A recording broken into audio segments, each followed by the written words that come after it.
Hi, and welcome to episode 9 of Full Moon Film Buff. This week we're talking about Cry of the Werewolf. I saw this on Tubi. I'd never seen this before. This was released in 1944. Now let's talk about the prominent crew and cast. This film was directed by Henry Levin, written by Griffin Jay and Charles O'Neill.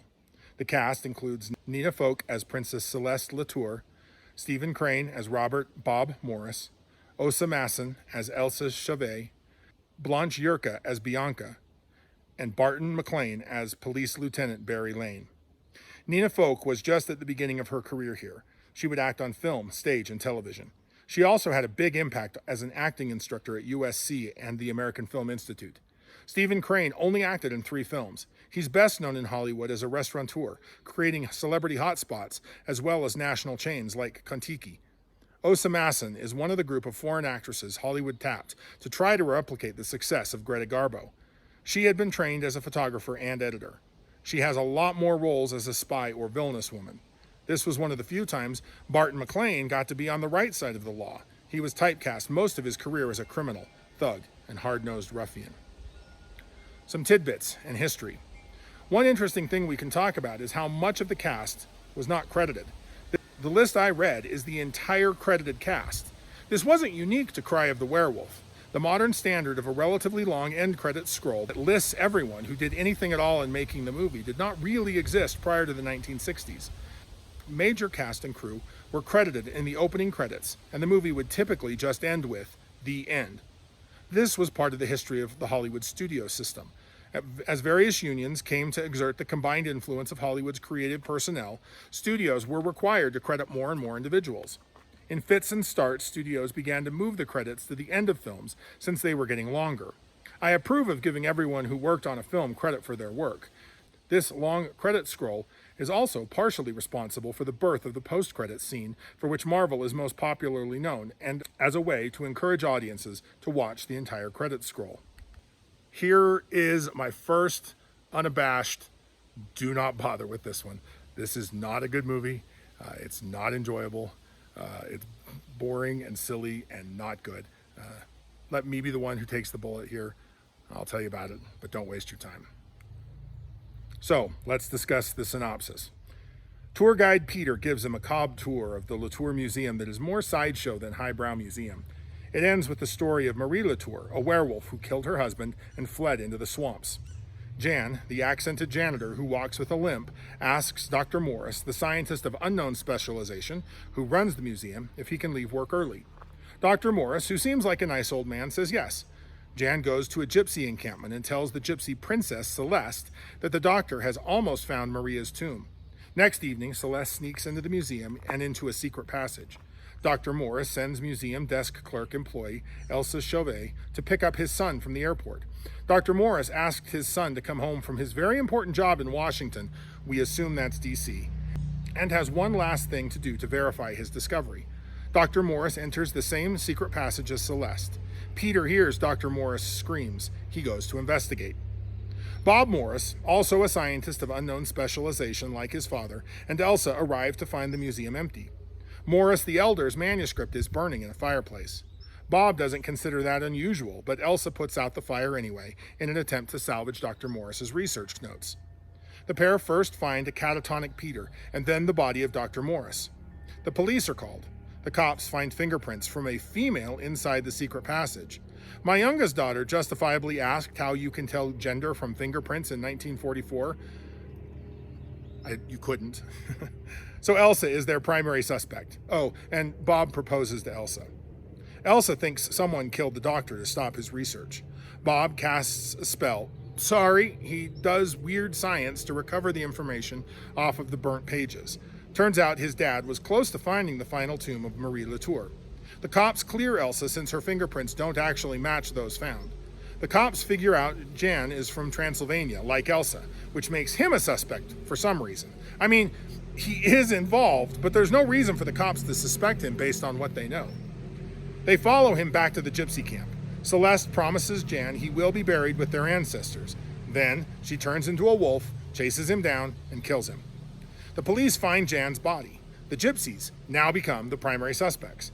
Honestly, the cops in this movie suspect whomever they talk to last. Celeste answers questions for the police and for Bob about her people's culture and its supernatural beliefs.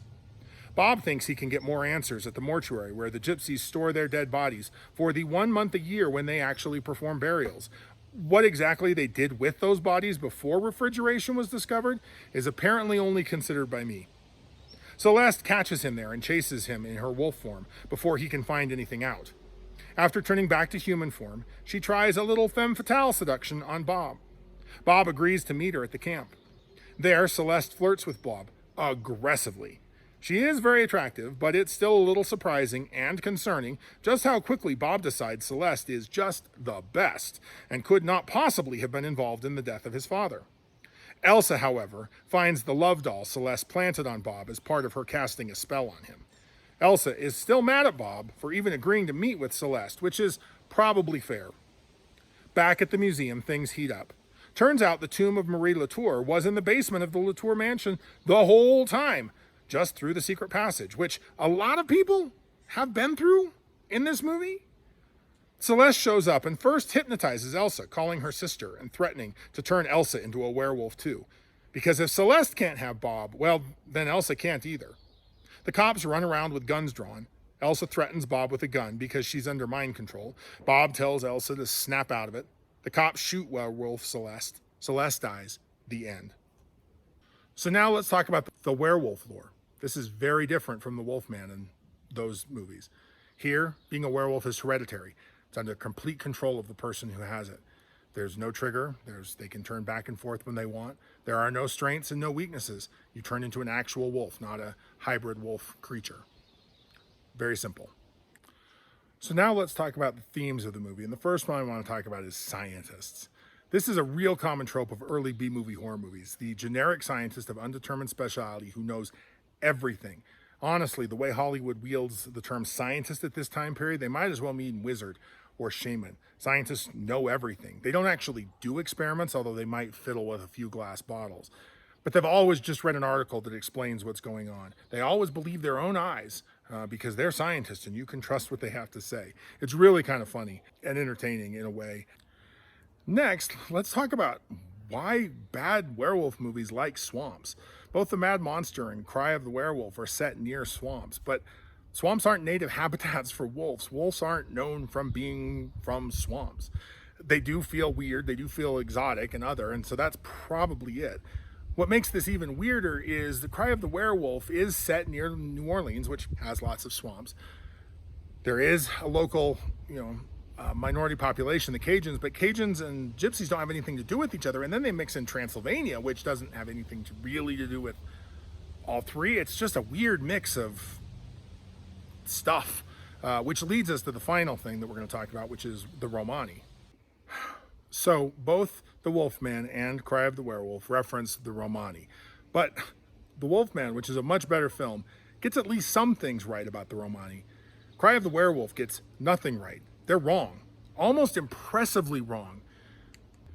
There are Romani in America, and some of those Romani did come from areas associated with Transylvania, but according to my research, none of those Romani live what's known as the caravan lifestyle, which the Romani in Cry of the Werewolf clearly do. Now, the area of the country that they're filming in does have a vibrant subculture, an ethnic subculture, and that's the Cajuns. But neither the Romani or the Cajuns are matriarchal like the Gypsies in Cry of the Werewolf. This is very clearly just a mixing and blending of ethnic stereotypes and exotic sounding names and cultures and places in an attempt to try and create something that works, but it just doesn't. So finally, again, skip this one. It's not good. It'd be one thing if it was entertaining and bad, but it's not even really entertaining. So, sorry, they can't all be winners. But if you do like lycanthropes, like and subscribe, share, and keep your eye on the moon and a silver bullet in the chamber.